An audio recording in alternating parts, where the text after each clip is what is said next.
Hello दोस्तों, कैसे हैं आप सब लोग। आशा करते हैं अच्छे होंगे। स्वागत है आप सबका एजुकेशन चैनल पर, जिसमें हम देख रहे हैं सहायक वाचन कक्षा 8। वीडियो को देखने के लिए चैनल को लाइक शेयर सब्सक्राइब कर लीजिए। इस वीडियो के माध्यम से हम पढ़ने जा रहे हैं आगे के पार्ट को और जानेंगे अपने इतिहास के बारे में। आइए जानते हैं इस वीडियो के माध्यम से अध्याय 3 महाजनपद काल से शुंग और सातवाहन काल तक के बारे में। पिछली वीडियो में हम पाषाण युग, वैदिक पाषाण काल, ताम्र पाषाण काल और वैदिक काल के बारे में जान चुके हैं। इस वीडियो के माध्यम से महाजनपद काल के बारे में जानते हैं। तो आइए शुरू करते हैं अपने इतिहास को जानना। एक समय था जब जो राजा अपना राज्य जहाँ स्थापित कर देता था, उसकी राज्य सीमा उसके अथवा उसके वर्ग के नाम से नाम प्राप्त कर लेती थी। व्यक्तियों या कुलों के समूहों से प्राप्त ग्राम व ग्रामों के जनपद बने थे। ईसा पूर्व 6वीं शताब्दी के पहले से ही कुछ जनपदों ने अपने आसपास के जनपदों को जीतकर अपने राज्य में मिला लिया था और महाजनपद का निर्माण किया। इस काल में 16 महाजनपद अस्तित्व में आ चुके थे। मध्य प्रदेश में चेदी, अवंती महाजनपद थे। तो देखिए क्या होता था पहले, जैसे आज के समय में एक गांव, छोटे छोटे गांव मिलाकर शहर बनता है, शहर को मिलाकर नगर बनता है। तो ऐसे ही पहले क्या होता था कि जनपद को मिलाकर महाजनपद बनता था। तो यहाँ हमारे मध्य प्रदेश में कौन से महाजनपद थे? चेदी और अवंती महाजनपद थे। तो चेदी महाजनपद के अंतर्गत आज मध्य प्रदेश और उत्तर प्रदेश में विस्तारित बुंदेलखंड का क्षेत्र आता है। शक्तिमती इसकी राजधानी थी। जातक कथाओं और महाभारत में चेदी नरेशों का उल्लेख मिलता है। तो पुराने समय के जो राजा महाराजाओं का उल्लेख कहाँ मिलता है? हमको कथाओं से, कहानियों से पता चलता है। तो उसमें हमारे चेदी नरेशों की कहानियों में उल्लेख किया गया है, कथाओं में उनका उल्लेख मिलता है, उनका वर्णन मिलता है। अवंती महाजनपद के अंतर्गत मालवा का क्षेत्र आता है। इसके दो भाग थे, एक उत्तरी अवंती, दूसरा दक्षिणी अवंती। उत्तरी अवंती की राजधानी उज्जैनी थी और दक्षिणी अवंती की राजधानी महिष्मती थी, जिसे आज महेश्वर के नाम से जाना जाता है। विदिशा और एरण इसके प्रमुख नगर थे। पुराणों के अनुसार महासेन और चंडप्रद्योत यहाँ के राजा थे, जो बड़ा ही क्रूर था। इतिहासकारों के अनुसार चंडप्रद्योत के पश्चात उसके उत्तराधिकारी अवंती महाजनपद को संभालने में असहाय थे। फलस्वरूप इसका पतन हो गया। बाद में प्रदेशों को धीरे धीरे मगध के शिशुनाग और नाग सम्राटों की साम्राज्यवादी नीति के शिकार हुए। बड़वानी के पास मिली नंदों की मुद्राओं को इसका प्रमाण माना जाता है। नंदों के बाद मौर्यों का आधिपत्य स्थापित रहा, जिस कारण भारत में द्वितीय नगरीकरण को शुरुआत हो गई। जनसंख्या में आई वृद्धि और राजा के बढ़ते प्रभाव ने प्रशासनिक इकाइयों के स्वरूप में कुछ ऐसा बदलाव किया कि ऋग्वैदिक काल के जन जो उत्तर वैदिक काल में बड़े होकर जनपद बन गए थे, वो वैदिक काल के समाप्ति के समय और बड़े होकर महाजनपद बन गए। महाजनपदों के निर्माण और पतन के इस कहानी में आज हम ईसा पूर्व 6वीं शताब्दी से लेकर ईसा पूर्व 4वीं शताब्दी के मध्य तक भारतीय भूमि पर अस्तित्व में रहे ईसा पूर्व 6वीं शताब्दी अर्थात वैदिक सभ्यता के समाप्ति का समय, ये प्राचीन भारत के इतिहास का वो समय था जब समाज धार्मिक एवं राजनीतिक दृष्टिकोण से बड़े ही उथल पुथल भरे माहौल से गुजर रहा था। सनातन संस्कृति में पनप रही कठोर वर्ण व्यवस्था तथा विधियों में कर्मकांडों के बढ़ते प्रभाव से त्रस्त होकर लोग अब बौद्ध तथा जैन विचारधारा की तरफ आकर्षित होने लगे थे। इधर शक्तिशाली बन चुके राजा अपने साम्राज्य को बड़े से और बड़ा करने में लगे हुए थे, जिससे छोटे छोटे जनपदों का आपस में विलय होकर अब महाजनपदों का निर्माण हो रहा था। महाजनपदों के संदर्भ में ज्यादातर जानकारी हमें इस काल में लिखे गए बौद्ध तथा जैन ग्रंथों से प्राप्त होती है। अंगुत्तर निकाय नामक बौद्ध ग्रंथ तथा भगवती सूत्र नामक जैन ग्रंथ से हमें स्पष्ट रूप से 16 महाजनपदों की। तो देखा आपने छोटी सी क्लिप के माध्यम से कि कैसे छोटे छोटे जो जनपद थे, फिर जनपद बने, फिर महाजनपद बने। तो कैसे राजाओं ने अपना विस्तार किया, तो और धीरे धीरे विस्तार करके उन्होंने महाजनपद का निर्माण किया। तो देखिए महाजनपद को संभालने में फिर भी असहाय रहे। अब जनपद को संभालना, जन को संभालना तो आसान है, महाजनपद क्या है, बहुत सारे गांवों को मिलाकर एक बड़ा नगर बनाना। फलस्वरूप पतन हो गया। तो अब असहाय रहे, जब इसको नहीं संभाल पा रहे थे तो इसका पतन होना तो निश्चित था और धीरे धीरे ये समाप्त होने लगा। बाद में ये प्रदेश धीरे धीरे मगध और शिशुनाग और नाग सम्राटों की साम्राज्यवादी नीति के शिकार हुए। तो जो और बड़े साम्राज्यवादी सम्राट थे उनके ये शिकार होते गए। उन्होंने तोड़ तोड़ के अपने में इनको मिलाना शुरू कर दिया।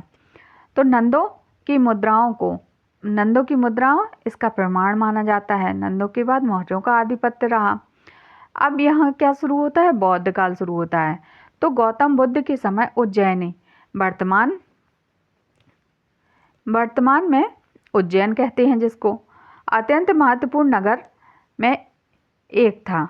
तो जो उज्जैन था वह अत्यंत महत्वपूर्ण था। पूर्व से पश्चिम की ओर, उत्तर से दक्षिण की ओर राजमार्गों में उज्जैनी महत्वपूर्ण विश्राम स्थल था। एक मार्ग पाटलिपुत्र से साकेत, अयोध्या, कौशाम्बी, विदिशा, महेशमती और होता हुआ उज्जैन को आता था और दक्षिण में गोदावरी पर स्थित प्रतिष्ठान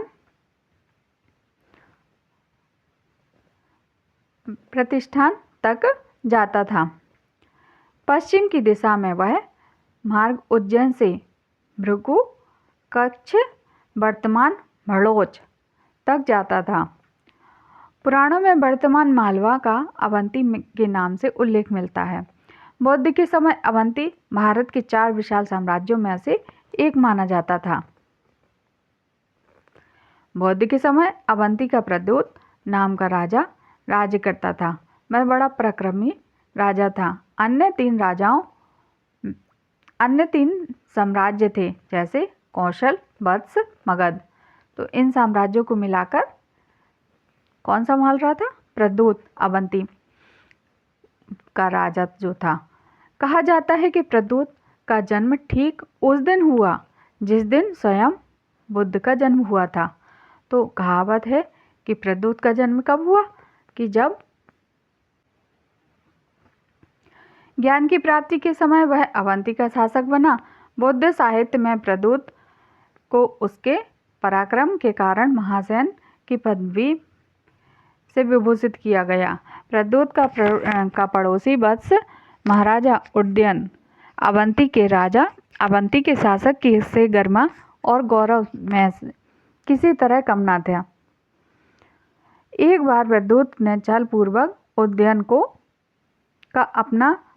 अपने राज्य में बुलाकर बंदी बना लिया और यह सर्वविदित है कि उदयन प्रद्योत की सर्वगुण संपन्न पुत्री वासवदत्ता के प्रयत्नों से उसके साथ ही निकल भागा। वासवदत्ता बाद में उदयन की पटरानी बनी। लगभग 150 वर्ष के बाद प्रद्योत वंश का अंत हो गया और अवंती मगध के विशाल साम्राज्य में समाहित हो गया। तत्पश्चात पाटलिपुत्र में नंद वंश का राज्य स्थापित हुआ और मध्य प्रदेश का अधिकांश भूभाग संभवतः उन्हीं के अंतर्गत रहा। पुराणों में नंद वंश के संस्थापक महापद्मनंद को क्षत्रियों का संहार करने के कारण दूसरा परशुराम निरूपित किया गया। तो यहाँ देखिए ऐसे हमारे नंदवंश का समापन हो गया। नंदवंश में बहुत सारे राजाओं ने राज्य किया और यहाँ महापद्मनंद के द्वारा राज्य करके इस राज्य का भी समापन हो गया। फिर आया हमारा मौर्य वंश। ईसा पूर्व 4वीं सदी में मौर्य वंश ने भारत को राजनीतिक एकता प्रदान की। तो देखिए नंदवंश ने क्या किया था, नंदवंश के बारे में थोड़ा सा जानते हैं वीडियो की क्लिप से। सभी को सुसंगठित कर प्रथम बार केंद्रीय प्रशासन की नींव डाली, जो कि आधुनिक शासन पद्धति में भी दिखाई देता था। इसीलिए सम्राट महापद्मनंद को केंद्रीय शासन पद्धति का जनक माना जाता है।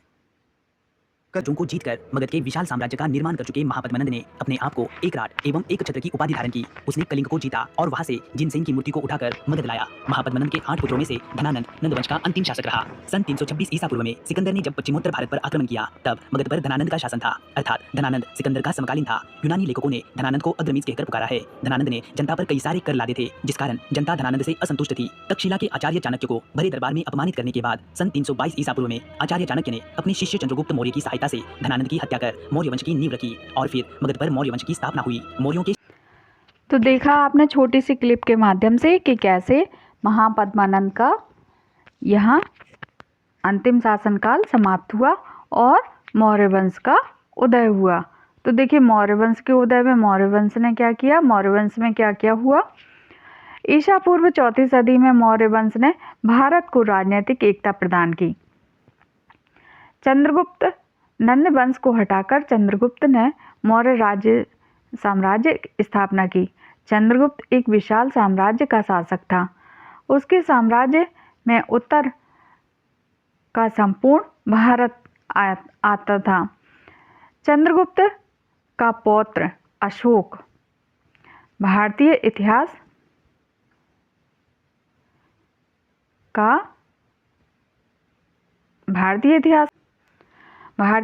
का जाज्वल्य नक्षत्र रहा है।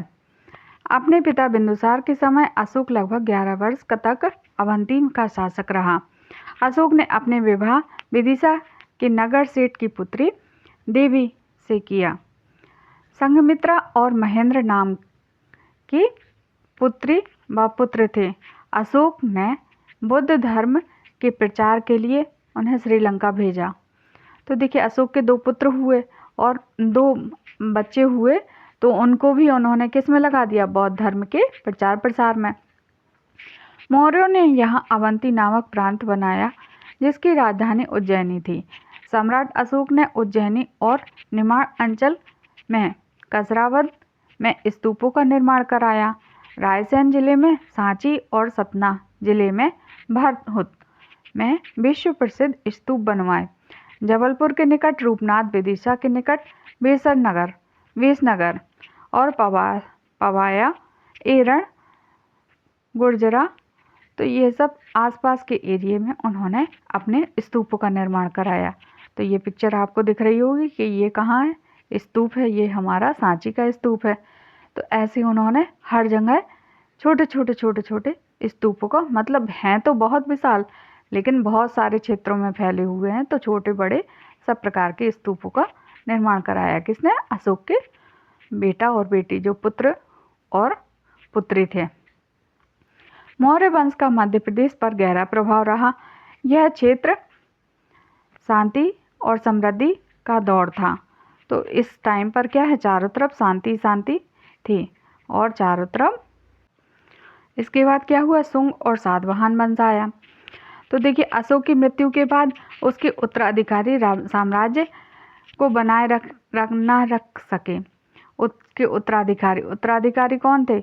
जो उसके पुत्र और पुत्री थे।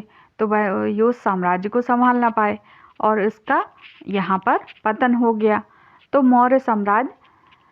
अंतिम मौर्य सम्राट बृहद्रथ की हत्या उसके सेनापति पुष्यमित्र शुंग ने की और 184 ईसा पूर्व के बाद की शुंग वंश की स्थापना की। 184 ईसा पूर्व में की और बाद शुंग वंश की स्थापना की। इस प्रकार मौर्य साम्राज्य का अंत और पुष्यमित्र शुंग ने किया। तो पुष्यमित्र शुंग ने क्या किया? मौर्य साम्राज्य का पतन कर दिया।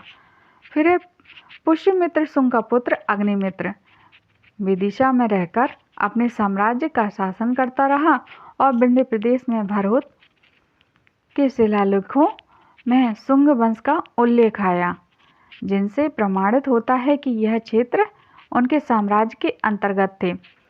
कालिदास की रचना मालविकाग्निमित्रम के अनुसार शुंग बैम्बिक वंश के थे। बौधायन स्रोत के सूत्र के अनुसार बैम्बिक कश्यप गोत्रीय ब्राह्मण थे। हरिवंश पुराण से भी इसकी पुष्टि होती है। हर्षचरित के अनुसार पुष्यमित्र शुंग ब्राह्मण राजा थे। उसने सांची के स्तूप का आकार बढ़ाया और वेदिका स्थापित की। इसी समय भारत के स्तूप की 4 दीवारी का तोरण द्वार का भी निर्माण किया। तो देखिए, सभी ने आगे अपना अपना कुछ ना कुछ योगदान दिया और उन चीज़ों में और सुधार किया। अभी क्या हो रहे थे, स्तूप बनाए जा रहे थे। अब क्या किया गया, तोरण द्वार का भी निर्माण किया गया, जो दरवाज़ा होता है वैसा बनाया गया। शुंग वंश के बाद दक्षिण में आए सातवाहन ने, अभी हम क्लिप के माध्यम से इसको और अच्छे से समझेंगे। यहाँ रीड कर लेते हैं पहले। सातवाहन वंश ने मालवा में प्रवेश किया। सातवाहनों ने भी त्रिपुरा, विदिशा आदि पर शासन किया। उनके सिक्के होशंगाबाद, जबलपुर के पास प्राप्त हुए। पुलुमावी के नासिक गुफा अभिलेख में अवंती और महेशमती क्षेत्र, विंध्यवास, सतपुड़ा आदि स्थानों का उल्लेख सातवाहन साम्राज्य में के अंतर्गत किया गया, जिससे प्रमाणित होता है कि नर्मदा तक का क्षेत्र सातवाहनों के प्रभाव में था। तो देखिए, कुछ ना कुछ हमको यहाँ कोई ना कोई प्रमाण मिला है, जिसके आधार पर हम ये कह पाते हैं कि हमारा इतिहास जो है कैसा रहा। आगे नागवंश की स्थापना हुई यहाँ पर। तो ग्वालियर के आसपास के क्षेत्रों में ऐतिहासिक नगर पद्मावती, जो कि आज पबाया के नाम से जाना जाता है, यह पहली शताब्दी के प्रारंभ में नागवंशीय राजाओं की राजधानी थी। पबाया में 9 नाग राजाओं द्वारा राज्य करने का उल्लेख मिलता है। उनके समय अनेक सिक्के प्राप्त हुए। ग्वालियर और पश्चिम बुंदेलखंड का अधिकांश भाग इस राज्य के अंतर्गत था। पुराणों में विदिशा में भी 9 शताब्दियों तक नागराजाओं द्वारा राज किए जाने का उल्लेख मिलता है। तो देखिए, नागवंश क्यों कहा गया, क्योंकि वहाँ नागराजाओं ने अपना साम्राज्य स्थापित करके रखा था, इसलिए नागवंश कहा गया इसको। फिर है शक और कार्दमक वंश। तो देखिए, यहाँ छहराता वंश के शक क्षत्रप 2वीं शताब्दी में मालवा, गुजरात, काठियावाड़ आदि पश्चिमी भारत के क्षेत्रों में शक्ति हथिया बैठे, परंतु सातवाहन वंश के गौतमी पुत्र सातकर्णी ने शासकों की शक्ति का दमन किया और क्षत्रपों की दूसरी शाखा का नाम कार्दमक था, जिनकी राजधानी उज्जैन थी। शीघ्र ही कार्दमक वंश के संस्थापक चेस्टन के नेतृत्व में आए राज्य का उदय हुआ। उसने सातवाहनों से नर्मदा के उत्तर पूर्व भूभाग वापस छीन लिए, जो कि सातवाहनों ने नहपान से छीन लिए थे। चेस्टन के सिक्के उज्जैन, विदिशा, शिवपुरी और में प्राप्त हुए। चेस्टन का पौत्र रुद्रदामन बड़ा प्रतापी राजा हुआ। उस समय पूर्वी पश्चिम मालवा उसके शासन में रहे और रुद्रदामन के उत्तराधिकारी के सिक्के मध्य प्रदेश के विभिन्न स्थानों में